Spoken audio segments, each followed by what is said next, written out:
Hello అండి, good morning. ఇవాళ మనం ఔరంగాబాద్లో ఉన్నాము. మనం హైదరాబాద్ నుంచి వన్ డే ట్రిప్ ఏదైనా వేయాలి అనుకుంటే, జస్ట్ షార్ట్ ట్రిప్ వేయాలనుకుంటే Aurangabad is one of the very good sites which we have. ఇక్కడే మన ఫేమస్ జ్యోతిర్లింగం, కృష్ణేశ్వర్ జ్యోతిర్లింగం ఉంది. అలాగే మన ఎల్లోరా కేవ్స్ ఉన్నాయి. The world famous Kailasa temple is here. And ఇక్కడి నుంచి ఒక 100 కిలోమీటర్స్ దూరంలో, మీకు క్లోజ్ టు 100 కిలోమీటర్స్ దూరంలో అజంతా కేవ్స్ ఉన్నాయి. అండ్ లాట్ ఆఫ్ అట్రాక్షన్స్ ఉన్నాయి ఇక్కడ. సో టైం దొరికినప్పుడు ఫ్యామిలీ అందరూ వచ్చి ఇక్కడ మంచిగా ఎక్స్ప్లోర్ చేయొచ్చు. నేనైతే ఇప్పుడు హాస్టల్లో ఉన్నాను. మీరు వెనకాల పెయింటింగ్స్ అవన్నీ చూస్తున్నారు కదా. హాస్టల్ అనేది ఒక hostels group. So solo travel చేసే వాళ్ళకి డెఫినెట్గా రికమెండ్ చేస్తాను హాస్టల్ని. ఇది చాలా క్లీన్గా అండ్ చాలా హైజీనిక్గా మెయింటైన్ చేస్తున్నారు. అండ్ వాల్స్ అన్నీ కూడా బ్యూటిఫుల్గా పెయింట్ చేశారు. సో నాకు చిన్న మీకు చూపిస్తాను ఎలా ఉంది హాస్టల్ అనేది కూడా. So let's get in to our video.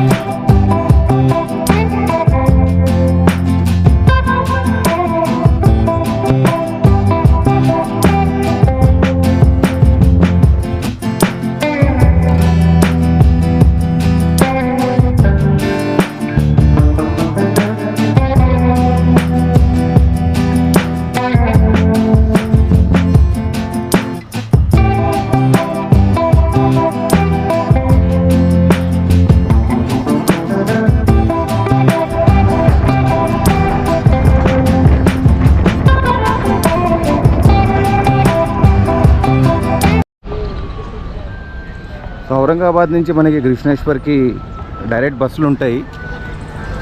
Aurangabad central bus స్టేషన్కి వచ్చి బస్ తీసుకుంటాయి. అంటే ది మోస్ట్ అఫోర్డబుల్ ఆప్షన్. ఒకవేళ సోలో ట్రావెల్ చేస్తే కనుక ఇది డెఫినెట్గా రికమెండ్ చేస్తాను. లేదంటే కనుక నార్మల్గా 1000-1500 ఛార్జ్ చేసి ఆటో వాళ్ళు మొత్తం ఒక 5 ప్లేసెస్ అనేది కవర్ చేస్తారు. సో అది కూడా మీరు ట్రై చేయొచ్చు. సో ఇక్కడ కనుక్కున్నాను, 42 నెంబర్ సిటీ బస్ అయితే మనకి కృష్ణేశ్వర్ వెళ్తుందంట. ఎక్కుదాం బస్సు అంతా ఖాళీ అండి. నేను ఒక్కడనే ఉన్నా. ఇదే అనుకుంటా విఐపి ట్రీట్మెంట్ అంటే.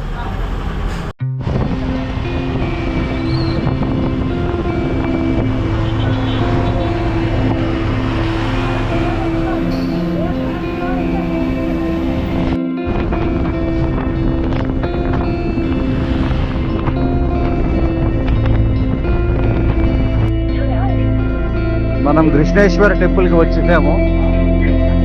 చూడండి ఒకసారి బయట అంతా కూడా ఎలా ఉందో.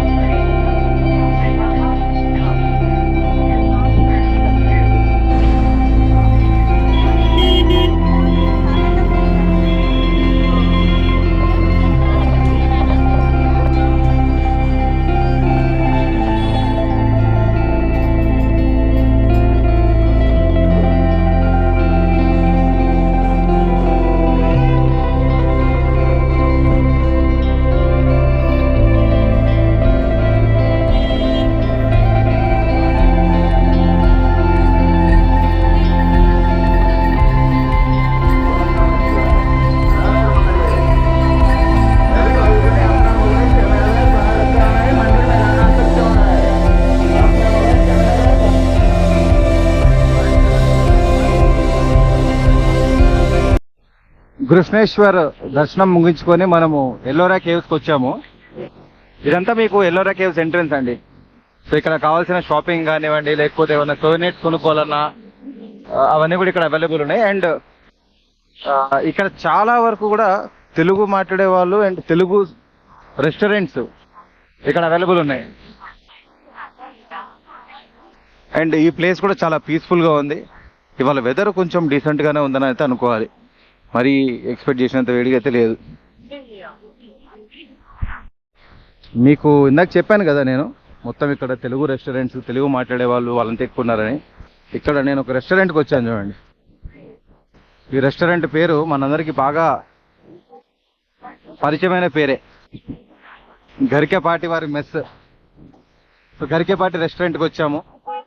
ఇదంతా తెలుగు వాళ్ళది.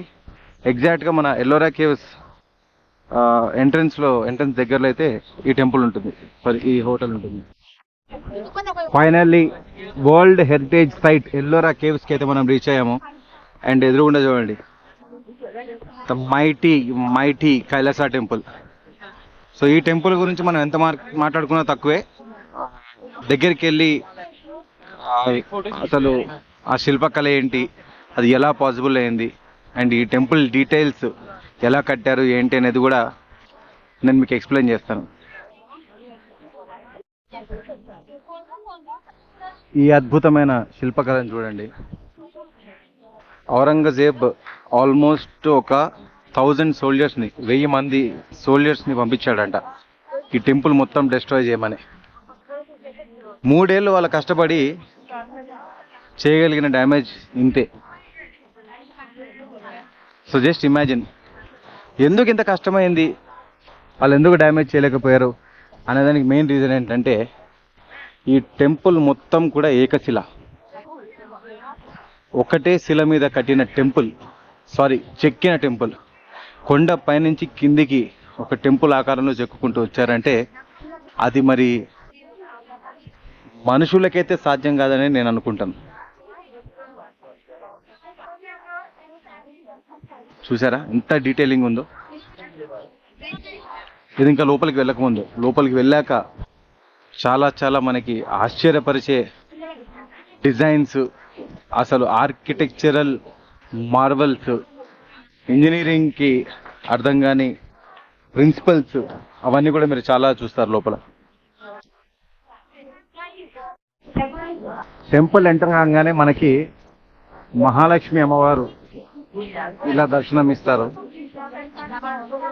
చూడండి ఎంత బ్యూటిఫుల్ ఆర్కిటెక్చర్ చూడండి.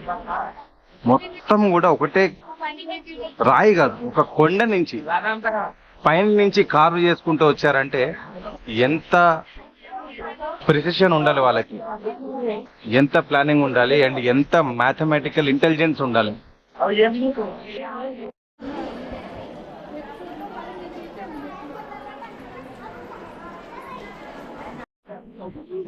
చూడండి, సింగిల్ స్టోన్ నుంచి కార్వ్ చేసిన ఎలిఫెంట్.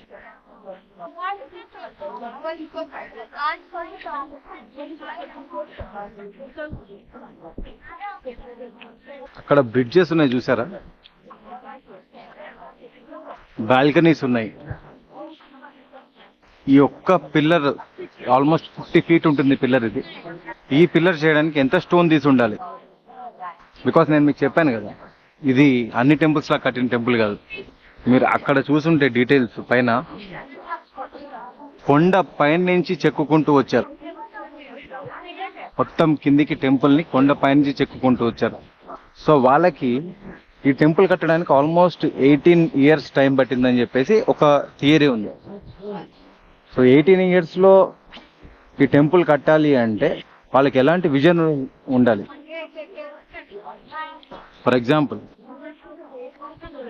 ఇక్కడ ఈ ఎలిఫెంట్ రావాలి అని వాళ్ళకు ఒక విజన్ ఉంది. అండ్ ఈ ఎలిఫెంట్, అక్కడున్న ఎలిఫెంట్ రెండు కూడా ప్రాపర్ సిమెట్రీలో ఉంటాయి. అండ్ ఈ బ్రిడ్జ్ కూడా ఏదో ఈ రెండు కట్టి మధ్యలో పెట్టింది కాదు. మీరు చూస్తే ఎక్కడ గ్యాప్ లేదు, సింగిల్ స్టోన్ ఇక్కడ బ్రిడ్జ్ రావాలి అని ఒక ప్రిసిషన్. అంటే 18 years విజన్తో కట్టిన టెంపుల్ ఇది. మీరు ఒకటి అబ్జర్వ్ చేశారు లేదో, పైన మీకు అక్కడక్కడ వైట్ పెయింట్ కనిపిస్తుంది కదా. ఇది ఎందుకంటే ఈ టెంపుల్కి వీళ్ళు కైలాస టెంపుల్ అని పేరు పెట్టారు. సో బేసికలీ కైలాసంలో శివుడు ఉండే ప్రదేశం ఎలా ఉంటుందో దాన్ని డిపిక్ట్ చేస్తూ కట్టారు కాబట్టి. మరి కైలాసం అంటే మంచు ఉండాలి కదా హిమాలయాస్లో. సో అందుకని చెప్పేసి ఈ టెంపుల్కి వైట్ కలర్ పెయింట్ ఉండేదని చెప్పేసి ఒక స్టోరీయే కాదండి, అక్కడక్కడ కనిపిస్తున్నాయి కూడా చూడండి. అక్కడ వైట్ పెయింట్, ఇక్కడ వైట్ పెయింట్. సో ఇంకా ఈ టెంపుల్ ఎవరు కట్టారు ఏంటి అనేది మనం ఇంకా ఇంటీరియర్స్లోకి వెళ్ళి మనం డీటెయిల్గా మాట్లాడుకుందాం. ఈ టెంపుల్ని చూస్తుంటే ఎక్కడి నుంచి స్టార్ట్ చేయాలి, మీకు ఎలా ఎక్స్ప్లెయిన్ చేయాలని నాకైతే అర్థం కావట్లేదు. ఎందుకంటే ప్రతి ఒక్క డిజైన్, ప్రతి ఒక్క స్టాచ్యూ, ప్రతి ఒక్క కార్వింగ్ ఒక మార్బల్, ఒక వండర్ అనే చెప్పొచ్చండి. అసలు hats off.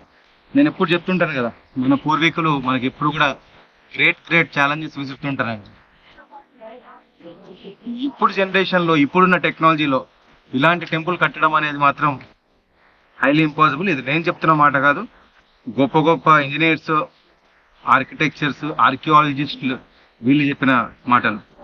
Even BBC history channel లాంటి వాళ్ళు కూడా ఈ టెంపుల్ గురించి మాట్లాడుతూ చెప్పిన పదాలు ఇవే. సో యూజువల్గా ఈ టెంపుల్ చెక్కడం కోసం అని చెప్పేసి పైనుంచి చెక్కుంటూ వచ్చారు కాబట్టి చాలా స్టోన్ తీయాల్సి వచ్చింది. సో ఒక థియరీ ప్రకారం అయితే ఆల్మోస్ట్ ఒక 4 లక్షల టన్నుల స్టోన్ తీశారని చెప్పేసి ఒక అంచనా. అండ్ ఈ టెంపుల్ని 18 years 18 ఏళ్ళలో కట్టారని చెప్పేసి అంటారు. సో ఒకవేళ 18 ఏళ్లలో ఈ టెంపుల్ కట్టాలి అంటే 4 లక్షల టన్నుల వాళ్ళు స్టోన్ తీశారు కాబట్టి గంటకి 5 టన్నుల స్టోన్ తీయాలి ఇక్కడి నుంచి. ఎలా పాసిబుల్ చెప్పండి? కొన్ని తీసిన స్టోన్ ఏమైనా చుట్టుపక్కల ఎక్కడ ఉందా? ఎక్కడా లేదు. వెతికి గివప్ ఇచ్చేసారు ఆర్కియాలజిస్టులు. మరి తీసిన స్టోన్ అంతా ఎక్కడికి పోయింది? ఆ రోజుల్లో ఇవన్నీ కదిలించడానికి, ఇంత పెద్ద స్టోన్ కట్ చేయడానికి ఎలాంటి టెక్నాలజీ వాడారు? అండ్ స్టోన్స్ అన్ని మూవ్ చేయడానికి కోర్స్ ఎలిఫెంట్స్ కి లేకపోతే ఏనుగులకు కట్టేసి ఇచ్చారు అని అనుకుంటే గనక ఈ చుట్టుపక్కల ఎక్కడ కూడా స్టోన్ ని ఈడ్చుకుంటూ వెళ్ళిన దాఖలాలు కూడా ఎక్కడ లేవు. లాజిస్టిక్స్ ఎలా పాసిబుల్ అయ్యాయి? అసలు ఈ ఆలోచన ఎలా పాసిబుల్ అయ్యింది? ఇంక్రెడిబుల్ ఇండియా అని అందుకే అంటారు. Her her Mahadev. వెళ్ళి చూద్దాం పదండి.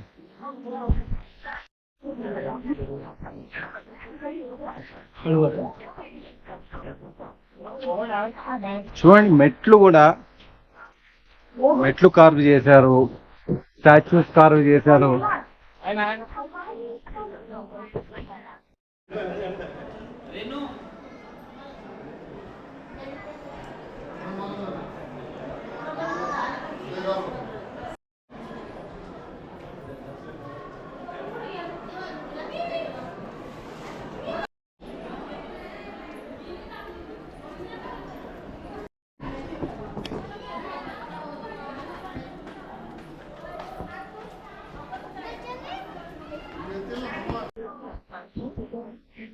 ఈ కార్వింగ్స్ మీకు ఏమైనా అర్థమయ్యాయా? దీనిలో చాలా గొప్ప స్టోరీ ఉంది. మన రామాయణం మొత్తం అందరికీ అర్థమయ్యేలాగా సీన్ టు సీన్ ఇలా చెక్కారండి. సో ఈ టెంపుల్కి ఒక పక్కన రామాయణం, అటు పక్కన మహాభారతం కూడా ఇలాగే చెక్కారు. అది కూడా నేను మీకు చూపిస్తాను. ఈ శిల్పం చూడండి, మన రావణాసురుడు కైలాసాన్ని కదిలించిన ఘట్టం ఏదైతే ఉందో దాన్ని క్లియర్గా డిపిక్ట్ చేస్తున్నారు. రావణాసురుడు చేతులు, తలలు, పైన శివపార్వతులు.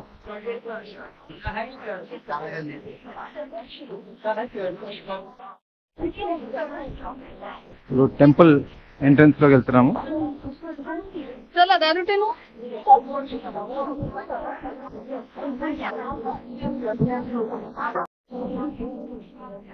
కైలాస టెంపుల్లో ఉన్న శివలింగం ఇదేనండి.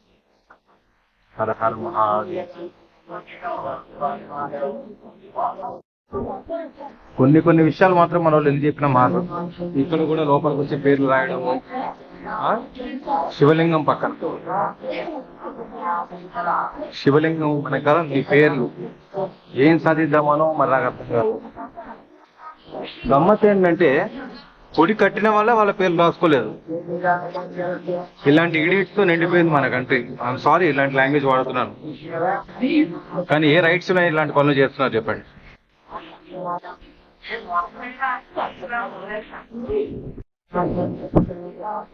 ఇలా చెక్కడమే కాకుండా అక్కడెక్కడ అంటే పర్ఫెక్ట్ గా వెంటిలేషన్ వచ్చేలాగా డిజైన్ చేయడము. చూడండి ఒకసారి ఎంత బాగా ప్రాపర్ గా వెంటిలేషన్ ఉండేలాగా విండోస్ కార్వ్ చేశారు, పిల్లర్స్ కార్వ్ చేశారు. అండ్ గొప్పతనం ఏంటంటే ఇప్పుడు బయట కొంచెం వేడిగానే ఉంది, ఇందాక కొంచెం ప్లెజెంట్గా ఉన్న టెంపరేచర్ ఇప్పుడు బయట వేడెక్కింది. బట్ టెంపుల్ లోపల న్యాచురల్ ఎయిర్ కండిషనింగ్ ఉన్నట్టు ఉందండి. And it is pure rock. ఒక ఫ్యాన్ కూడా లేదు చూద్దామంటే, న్యాచురల్ ఎయిర్ కండిషనింగ్ లో ఉన్నట్టుంది. చూడండి ఆ విండోస్ చూడండి. ఇది మరి మనుషులు కట్టారు అంటే నమ్మడానికి అయితే చాలా కష్టంగా ఉంది, కానీ నిజం అదే. మనం హిస్టరీలోకి కూడా వెళ్ళి చూద్దాం ఏమేమి థియరీస్ ఉన్నాయి, ఎవరెవరు కట్టారు అనే దానికి. చూసారా ఎంత సిమెట్రీ. అంటే ఇప్పుడు ఇలాంటి ఒక కన్స్ట్రక్షన్ చేయాలి అంటే వీళ్ళు మొత్తం టెంపుల్ పైనుంచి అంటే కొండ పైనుంచి కార్వ్ చేయడమే కాక మళ్ళీ ముందు నుంచి లోపలికి కార్వ్ చేసుకుంటూ రావాలి ఒకటే రాక్ని. సో ఒక్క రాంగ్ వెయిట్ పడినా కూడా మొత్తం స్ట్రక్చర్ డిస్ట్రాయ్ అయ్యే ఛాన్స్ ఉంటుంది. సో ఎంత క్లియర్ గా, ఎంత ప్రెసిషన్ తో, ఎంత ఓపికతో ఈ టెంపుల్ ని సిద్ధం చేశారో చూడండి.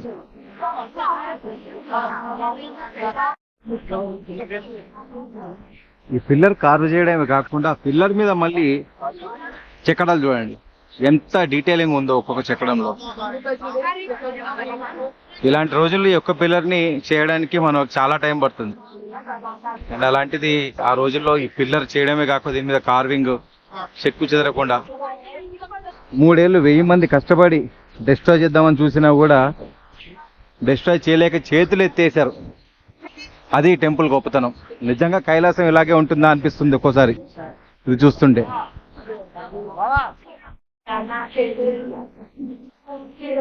మనం ఇప్పుడు శివాలయానికి ఎదురుగున ఉన్న నంది మండపంలో ఉన్నాము.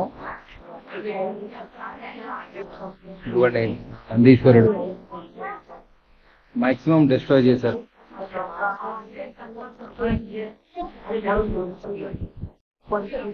మీరు ఇక్కడైతే క్లియర్ గా వైట్ పెయింట్ మొత్తం చూడొచ్చు. ఇందాక చెప్పాను కదా నేను మీకు, హిమాలయాల్లో ఉన్న మంచుని రెప్లికేట్ చేస్తూ ఈ టెంపుల్ ఒకప్పుడంతా వైట్ కలర్ లో ఉండేదని చెప్పేసి అయితే ఒక లెజెండ్. కానీ నాకు ఇప్పుడు అనిపిస్తుంది ఆ రోజుల్లో అంటే 6th సెంచరీలో కట్టిన టెంపుల్ ఇది. అప్పట్లో ఈ టెంపుల్ వైభోగం ఎలా ఉండేదో.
నాకు ఒకటి అనిపిస్తుందండి, దేనికైనా లిమిట్ ఉంటుంది కానీ కళకి టాలెంట్కి మాత్రం లిమిట్ ఉండదని.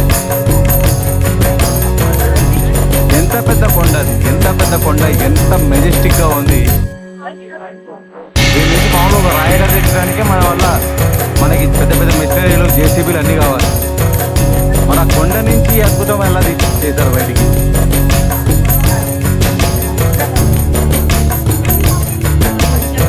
ఈ ఎంటైర్ స్ట్రక్చర్ ని కింద ఎలిఫెంట్స్ మోస్తున్నట్టు ఎలిఫెంట్స్ ని బయటికి కార్వ్ చేశారు. ఇందాక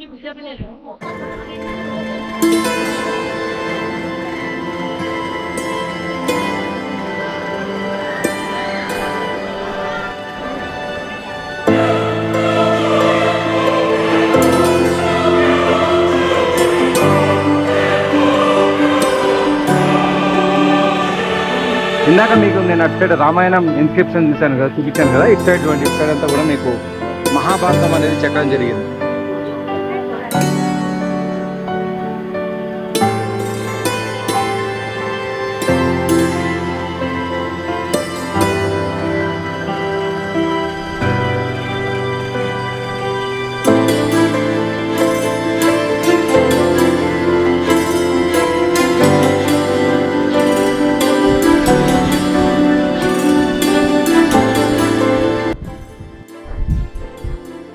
ఇప్పుడు కైలాస టెంపుల్ టాప్ వ్యూ అయితే మీకు చూపిస్తున్నాను. అది వచ్చేసి మెయిన్ ఎంట్రన్స్ గోపురము, నంది మండపము, గర్భగుడి, ప్రధాన ఆలయం అండ్ చుట్టూ ఉన్న సపోర్టింగ్ ఆలయాలు. ఈ పైన చూస్తే మీకు ఒక 4 సింహాలు ప్రాపర్గా సిమెట్రీలో డిజైన్ చేసి ఉన్నాయి.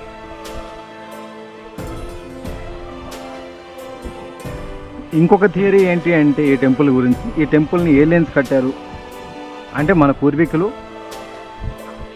ఏలియన్స్ హెల్ప్తో, గ్రహాంతరవాసుల హెల్ప్తో ఒక స్పెషల్ టెక్నాలజీ, ఇప్పుడు ఏవైతే మన సిఎన్సి మెషిన్స్ ఉన్నాయో, లేజర్ కట్ టెక్నాలజీ లాంటి మెషిన్స్ ఏవైతే ఉన్నాయో అలాంటి మెషిన్స్తో కట్టారు అని చెప్పేసి అంటారు.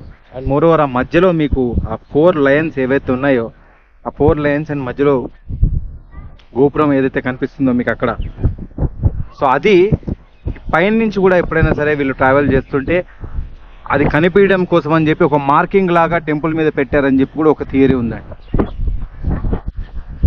బికాస్ ఈ టెంపుల్ చాలా చాలా పాత టెంపుల్ అవ్వడం వల్ల ఈ టెంపుల్ యాక్చువల్గా ఎవరు కట్టారు ఏంటి అనేది ఈ టెంపుల్ పురాణం లేదు. బట్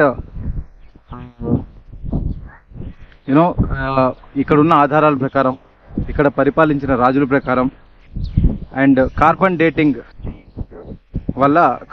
చేయడం వల్ల 6th సెంచరీకి చెందిన టెంపుల్ అని చెప్పేసి అది మాత్రం కన్ఫర్మ్ అయింది. ఎలా ఉందండి కైలాస టెంపుల్? సో ఇప్పుడు ఈ టెంపుల్ హిస్టరీ గురించి మాట్లాడుకుందాం. అసలు టెంపుల్ కట్టింది ఎవరు, ఎలా కట్టారనేది ఇందాక మీకు ఎక్స్ప్లెయిన్ చేశాను నేను. కొండపై నుంచి చెక్కుకుంటూ ఇదిగో ఇలా ఇక్కడి నుంచి కిందకి చెక్కుకుంటూ మొత్తము మన టెంపుల్ని అయితే కన్స్ట్రక్ట్ చేయడం జరిగింది. కానీ ఎవరు చేశారు ఇది తెలుసుకోవాలంటే మీకు రాష్ట్రకూట ఎంపైర్ గురించి తెలిసి ఉండాలండి. సో రాష్ట్రకూట ఎంపైర్ చాలా న్యూస్ ఛానల్స్, చాలా హిస్టోరియన్స్ కూడా చెప్తుంటారు వరల్డ్ హిస్టరీలోనే one of the important dynasties. So Rashtrakuta empire ఏదైతే ఉందో ఇండియాలో హిమాలయాస్ నుంచి కింద హిందూ మహాసముద్రం దాకా కూడా మనకి పరిపాలించిన ఎంపైర్ అది. So Danti Durga is the founder of Rashtrakuta empire. ఆ తర్వాత కృష్ణ 1 అదే ఎంపైర్ నుంచి వచ్చిన రాజు, ఆయన ఈ టెంపుల్ కన్స్ట్రక్షన్ స్టార్ట్ చేశారు 6th సెంచరీలో అనేది టాక్. సో కొంతమంది ఏమంటారు ఈ టెంపుల్ 18 ఇయర్స్లో కట్టారని చెప్పేసి కొంతమంది అంటారు. సో 18 ఇయర్స్లో కట్టారు అంటే ఒక లాజిక్ ప్రకారము ఇక్కడి నుంచి సమ్ టన్స్, మేబీ కొంతమంది 2 lakh tons అంటారు, కొంతమంది 4 lakh tons అంటారు. ఆ 4 lakh tons ఆఫ్ స్టోన్స్ అనేది తీయడం జరిగింది. అంటే గంటకి కనీసం 5 టన్నుల స్టోన్ తీయాలి ఇక్కడ నుంచి. సో అది ఆ టైంలో ఎలా పాసిబుల్ అయింది? పోనీ 24 hours వర్క్ చేశారు అనుకుందామా, 24 hours వర్క్ చేసినా కూడా గంటకి 2.5 tons రాక్ అనేది ఇక్కడి నుంచి తీయాలి అండి. చుట్టుపక్కల మీరు ఎక్కడైనా చూడండి, ఎక్కడ కూడా ఈ రాక్ అనేది ఉండదు. సో ఇది ఒక లాజిక్ 18 ఇయర్స్లో కట్టారు అనేది. రెండో లాజిక్ ఏంటి అంటే ఈ టెంపుల్ కన్స్ట్రక్షన్ అనేది తరతరాలుగా it has gone through some decades and some different Kings have taken up the responsibility ఈ టెంపుల్ ఫినిష్ చేయడానికి అని చెప్పేసి కూడా అంటారు. సో ఆర్కిటెక్చర్ ఇప్పుడు మనం ఉన్నదేమో ఔరంగాబాద్, మహారాష్ట్ర. ఓకే, ఈ టెంపుల్ చూస్తేనేమో కొంచెం మనకి సౌత్ టెంపుల్స్ ఎలా అయితే ఉంటాయో ఆ టెంపుల్స్ ఎసెన్స్ మీకు కనిపిస్తుంది. మీరు గమనించారో లేదో కానీ అది ఎందుకు అంటే ఈ పర్టిక్యులర్ రాష్ట్రకూటాస్ ఎవరైతే ఉన్నారో వీళ్ళు కన్నడ కింగ్స్ అండి. They are actually south kings, okay, who ruled entire India. So వీళ్ళు ఎప్పుడైతే చాళుక్యులని ఓడించారో అక్కడ శిల్పకళ చూసి అక్కడున్న శిల్పులందరినీ కూడా ఆయన ఇక్కడ తీసుకురావడం జరిగింది. తీసుకొచ్చి ఇక్కడ ఈ టెంపుల్ కన్స్ట్రక్షన్ అనేది స్టార్ట్ చేశారు. సో ఈ టెంపుల్ అనేది మీకు పట్టకడలో విరూపాక్ష టెంపుల్ అని ఒకటి ఉంటుంది. మనకి హంపీలో కూడా విరూపాక్ష టెంపుల్ ఉంది, అలాగే పట్టకడలో విరూపాక్ష టెంపుల్ అని ఉంది తమిళనాడులో. సో పట్టకడల్ విరూపాక్ష టెంపుల్ డిజైన్, ఈ టెంపుల్ డిజైన్ ఆల్మోస్ట్ సేమ్ ఉంటుంది. సో అక్కడి నుంచి ఆర్టిసన్స్ని, అక్కడి నుంచి స్కల్ప్చర్స్ని అందరినీ వార్ గెలిచిన తర్వాత వాళ్ళందరినీ తీసుకొచ్చి వాళ్ళతో ఇక్కడ ఈ టెంపుల్ చేయించారని చెప్పేసి ఒక టాక్ ఆర్ ఒక హిస్టరీ. ఇంకొక హిస్టరీ, మరాఠా హిస్టరీలో ఒక రాణి ఉండేవారు, ఆవిడ పేరు మాణికేశ్వరి. ఓకే, సారీ రాంగ్ చెప్పుంటే పేరు. సో ఇక్కడ రాజుకి ఆయన చాలా హెల్త్ ప్రాబ్లమ్స్ వచ్చాయి ఆయనకి. ఇప్పుడు ఏమైందంటే రాణి ఆవిడ ఎవరైతే ఉన్నారో మన మహాదేవుడిని ప్రార్థించారట, స్వామి నేను నీకు ఒక టెంపుల్ కడతాను, ఒక గుడి కడతాను, నా భర్తకి నయమయ్యేలా చూడు, నీ టెంపుల్ కన్స్ట్రక్షన్ అయ్యేదాకా, నీ టెంపుల్ గోపురం చూసేదాకా కూడా నేను భోజనం చేయను అని చెప్పేసి, అంటే నేను ఉపవాసంలో ఉంటాను అని చెప్పేసి మహాదేవుడికి మొక్కుకుందట. అప్పుడు ఒక స్కల్ప్టర్ కొకాసా అని చెప్పేసి ఒక ఆయన, ఒక స్కల్ప్టర్ వచ్చి ఇది నేను చేయగలుగుతానండి అని చెప్పేసి ముందుకు వచ్చాడు ఆయన.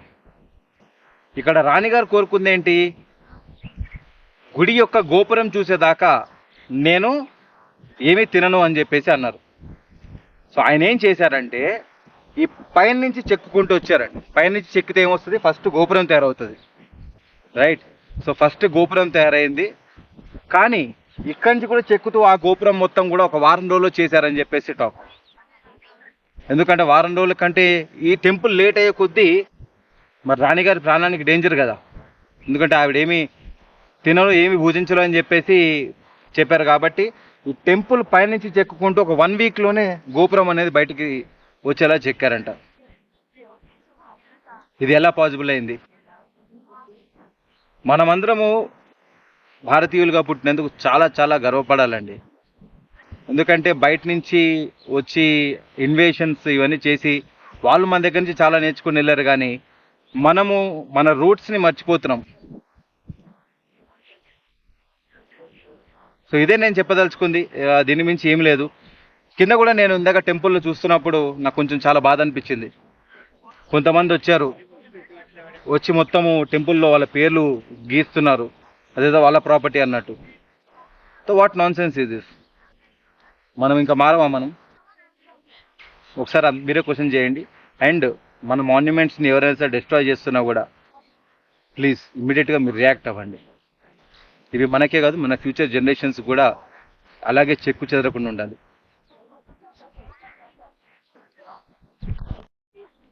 ఇదిగోండి మీరు ఇప్పుడు చూస్తుంది ఎల్లోరా కేవ్స్. ఇది కేవ్ 1 నుంచి కేవ్ 15 దాకా. ఇది ఏమో cave number 10, one of the beautiful caves. ఇందాక మనం కైలాస టెంపుల్ చూసాం కదా, కైలాస టెంపుల్ వచ్చేసి కేవ్ నెంబర్ 16. నాకు ఇప్పటికి కూడా ఫ్యాసినేటింగ్ విషయం ఏంటి అంటే ఎలా పాసిబుల్ అయింది ఇంత పర్ఫెక్ట్గా కార్వ్ చేయడం అనేది.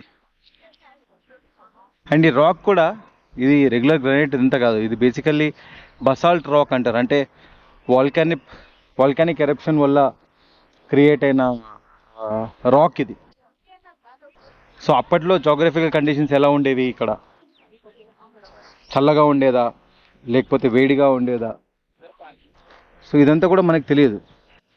సో అట్లాంటి కండిషన్స్లో మన పూర్వీకులు ఇంత బ్యూటిఫుల్ డిజైన్స్ అనే దానికంటే కూడా ఇవన్నీ కూడా చెక్కు చెదరలేదండి. ఇప్పటికి ఎన్ని ఎర్త్క్వేక్స్ వచ్చి ఉంటాయి, ఎన్ని ఫ్లడ్స్ వచ్చి ఉంటాయి, ఎలాంటి న్యాచురల్ కెలామిటీస్ చూసుంటాయి ఈ కేవ్స్ అన్ని కూడా. So what I believe is these are more of the shelters. ఇంతకుముందు మన పురాతన గుళ్ళు కానివ్వండి ఇప్పటికి కూడా డిస్ట్రాయ్ కాలేదు. ఎన్ని ఎర్త్క్వేక్స్ ఇన్ని వచ్చినా కూడా ఏది డిస్ట్రాయ్ కాలేదంటే more of place of worship. అవి ఒక గ్రేట్ షెల్టర్గా కూడా పనిచేసేవి. ఏదైనా సరే విపత్తు టైంలో మేబీ మనకి ఏదైనా సునామీ కానివ్వండి, లేకపోతే ఫ్లడ్స్ కానివ్వండి, సో ఇలాంటి టైమ్స్లో వీళ్ళందరూ వచ్చి కూడా వీటిలో తలదాచుకునే వాళ్ళేమో అని నాకు అనిపిస్తుంది.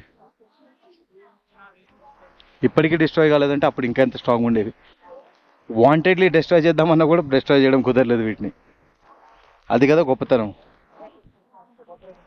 సో బేసికల్లీ ఎల్లోరా కేవ్స్లో మీకు ఆల్మోస్ట్ ఒక 100 కేవ్స్ దాకా ఉంటాయి, కానీ మనకి మాత్రం ఓన్లీ 32 కేవ్స్ వరకే ఓపెన్ ఉన్నాయి. అందులో మీకు బుద్ధిస్ట్ కేవ్స్ ఉంటాయి, జైన్ కేవ్స్ ఉంటాయి. ఇప్పుడు ఎల్లోరాలో మనం కేవ్ నెంబర్ 10లో ఉన్నాము. ఇక్కడ కూడా చూడండి ఎంత బ్యూటిఫుల్గా కార్వింగ్స్ ఉన్నాయో, అండ్ పిల్లర్స్ అన్నీ కూడా ఇన్ డీటెయిల్. ఇది వచ్చేసి ఒక బుద్ధిస్ట్ కేవ్ మనకి. ఇప్పుడు మనం ఉన్నది ఎల్లోరా కేవ్స్లో ఉన్న ఒక బుద్ధిస్ట్ మానస్ట్రీలో. ఇది one of the important caves of Ellora అంటారు. మీరు డిజైన్స్ చూసారా? ఇవన్నీ నాకు తెలిసి దీపాలు పెట్టడానికి కార్వింగ్ చేసి పెట్టినట్టయితే నాకు అనిపిస్తుంది. ఇక్కడ చూడండి, అండ్ లోపల చూడబోయే దాన్ని గురించి నేనేం చెప్పలేను. జస్ట్ మీరు చూడండి అండ్ ఆశ్చర్యపోండి.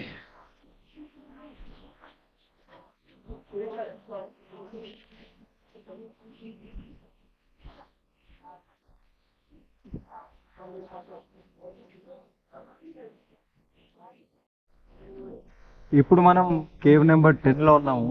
ఎల్లోరా కేవ్ నెంబర్ 10లో ఈ ఆర్కిటెక్చర్ చూడండి. ఇది యాక్చువల్గా ఒక బుద్ధిస్ట్ మానస్ట్రీ, అండ్ ఇక్కడ లార్డ్ బుద్ధ మనకి దర్శనం ఇస్తారు. అండ్ ఇదంతా కూడా కంప్లీట్ ఒక మోనోలిథిక్ స్ట్రక్చర్ అండి ఇది. సో ఓన్లీ బుద్ధ స్టాచ్యూ తీసుకుంటే it is almost 15 feet high. And this is also, ఇది కూడా మనకి అంత చిక్కని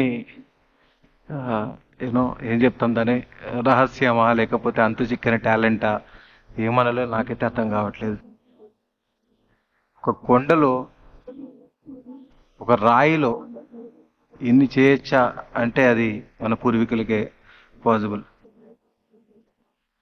అండ్ గొప్పతనం ఏంటంటే మీరు అక్కడ చూస్తే 2 వెంటిలేషన్స్ అనేది ప్రొవైడ్ చేయడం జరిగింది. ఒకటేమో మెయిన్ వెంటిలేషన్ గ్రౌండ్ ఫ్లోర్లో.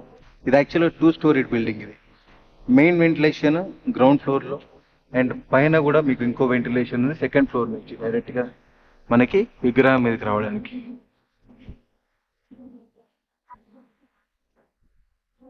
బుద్ధం చరణం గచ్చామి.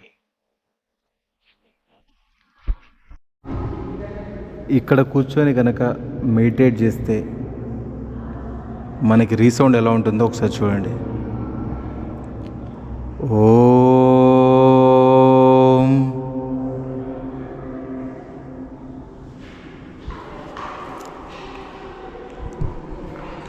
ఓం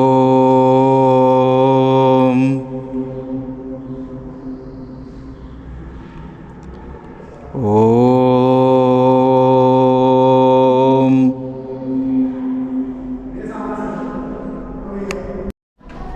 ఇప్పుడు ఈ మానస్ట్రీలో మనము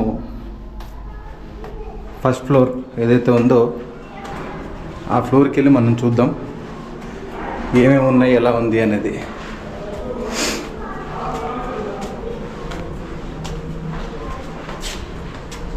ఇక్కడ చూసుకుంటే మళ్ళీ మనకి డిఫరెంట్ ప్రేయర్ రూమ్స్ అనేవి ఉన్నాయి.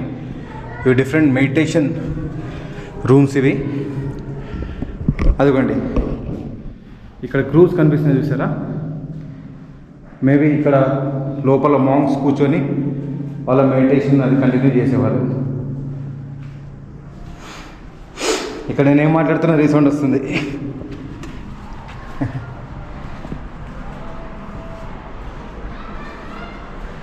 ఇక్కడ రకరకాల కార్వింగ్స్, మళ్ళీ ఇంకొక మెడిటేషన్ హాల్. నిజంగా అండి బయట టెంపరేచర్కి, లోపల టెంపరేచర్కి అది సంబంధం లేదు. పీక్ సమ్మర్లో వచ్చినా కూడా మీకు చల్లగానే ఉంటుంది ఇక్కడ. నెక్స్ట్ ఏముందో చూద్దాం. ఇదిగోండి లార్డ్ బుద్ధా స్టాచ్యూ. ఇందాక నేను మీకు వెంటిలేషన్ చూపించాను కదా, పైనుంచి వెంటిలేషన్ వస్తుంది అని. ఇక్కడి నుంచి వెంటిలేషన్ వస్తుంది, కానీ ఇక్కడ స్ట్రైన్ క్లోజ్ చేశారు, స్ట్రైన్ ఎంట్రన్స్ లేకుండా మనకి. ఇక్కడ మళ్ళీ వేరే కార్వింగ్స్ చూడొచ్చు మీరు.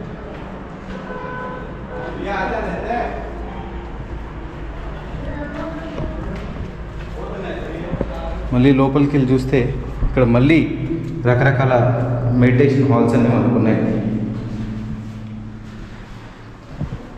మళ్ళీ చూడండి ఇక్కడ ఎట్లా రిసౌండ్ వస్తుందో. ఓ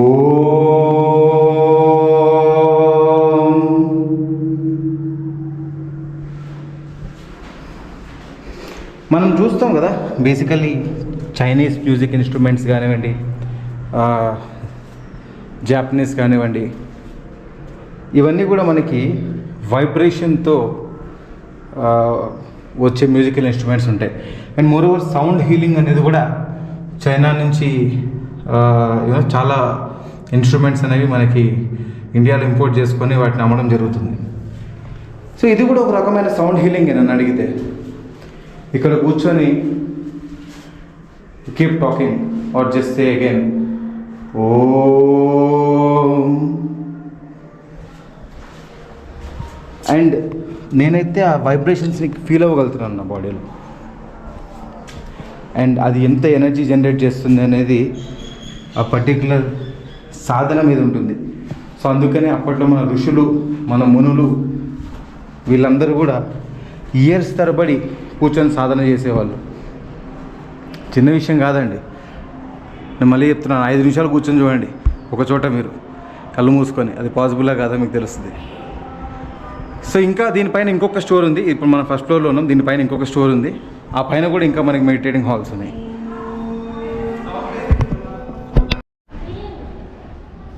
ఇప్పుడు మనం కేవ్ నెంబర్ 5లో ఉన్నాము. ఇది కూడా చాలా ఇంపార్టెంట్ కేవ్ ఎల్లోరాలో. ఇక్కడ మీరు చూస్తే అటు ఇటు ఒక 12 పిల్లర్స్, అటు ఒక 12 పిల్లర్స్, ఆల్మోస్ట్ 24 పిల్లర్స్ ఒక పెద్ద హాల్లా క్రియేట్ చేశారు. అండ్ ఈ హాల్ డిజైన్ కూడా మరి ఎయిర్ కండిషనింగ్ బేసిస్ మీద చేశారో ఏంటో తెలియదు, కానీ ఇది కూడా చాలా చల్లగా ఉంది లోపల. ఇక్కడ మీరు చూస్తున్నారా, ఇది కూర్చోడానికి వీలుగా ఉండేట్టు డిజైన్ చేసుకున్నారు. సో ఏంటి అంటే ఈ పర్టికులర్ కేవ్లో, ఇది మానస్టిక్ సంబంధించిన కేవే. ఇక్కడ రిచువల్స్ కానివ్వండి, లేకపోతే డిన్నర్ కానివ్వండి, సో అలాంటి వాటికి ఈ కేవ్ యూటిలైజ్ చేసేవాళ్ళని చెప్పేసి మన చరిత్ర చెప్తుంది. కానీ ఒక్కొక్క పిల్లర్ చూడండి ఎంత స్ట్రాంగ్ ఉందో. ఇది కంప్లీట్ స్టోనే కదా, బట్ ఆ కార్వింగ్స్ చూడండి. అండ్ ఇన్ డెప్త్ వెళ్ళి చూస్తే, లోపలికి వెళ్తే మనకి మళ్ళీ లార్డ్ బుద్ధా దర్శనం అయితే చేసుకోవచ్చు. అంటే ఇక్కడ చూడండి, మనకి లార్డ్ బుద్ధా ప్రీచింగ్ పొజిషన్లో దర్శనం ఇస్తున్నారు ఇక్కడ.